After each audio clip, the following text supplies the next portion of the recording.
O ministro Alexandre de Moraes, do STF, concluiu a análise das audiências de custódia de mais de 1.400 pessoas detidas após os ataques a Brasília. Volta a acionar Marília Sena, diretamente da capital federal. Marília, conta pra gente qual o resultado. Oi, Kalina, boa tarde para você novamente e para todos que nos assistem. O ministro do Supremo Tribunal Federal manteve a prisão de 942 pessoas. Ele concluiu essas análises na sexta-feira.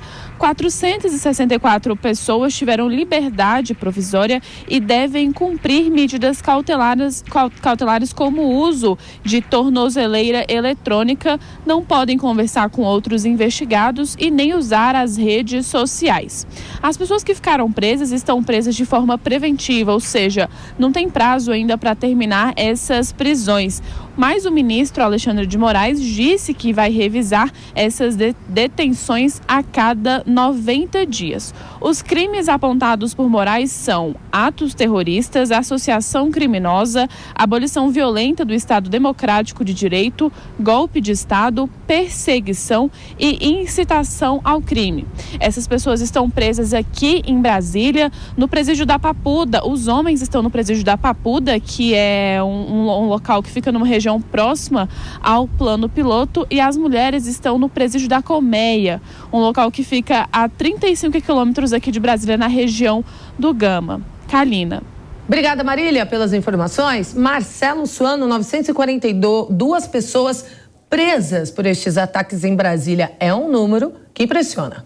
É impressionante. Nós tivemos uma conversa ontem e anteontem com o procurador e ele apresentou em cada dia um elemento que nós podemos juntar, são dois elementos significativos. O primeiro deles, a questão do crime de terrorismo.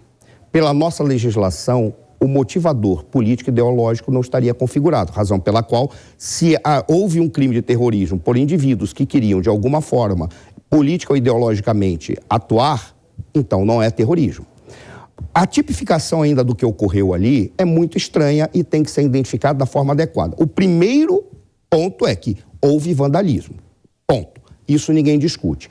Ações antidemocráticas e golpe de Estado não cabe nenhum tipo de brincadeira, tá? Mas é muito estranho que se queira dar um golpe de Estado nas férias, num final de semana, especificamente no domingo, sem ninguém no local onde o golpe seria dado. Em síntese, as coisas são muito nebulosas e frágeis. Isso não pode ser levado em consideração. O que deve ser feito é a pacificação do processo e a pacificação da sociedade.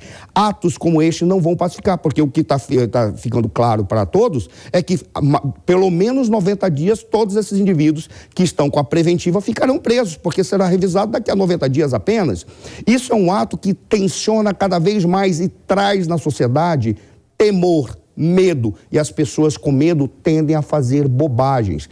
O medo deve ser retirado. Além disso, o procurador trouxe um outro ponto que eu achei muito interessante.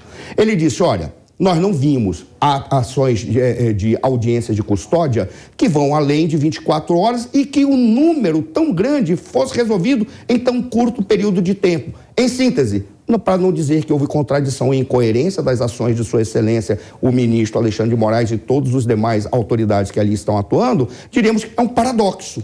Primeiro, depois teria que ter 24 horas e, não havendo audiência de custódia, deveriam ser liberados.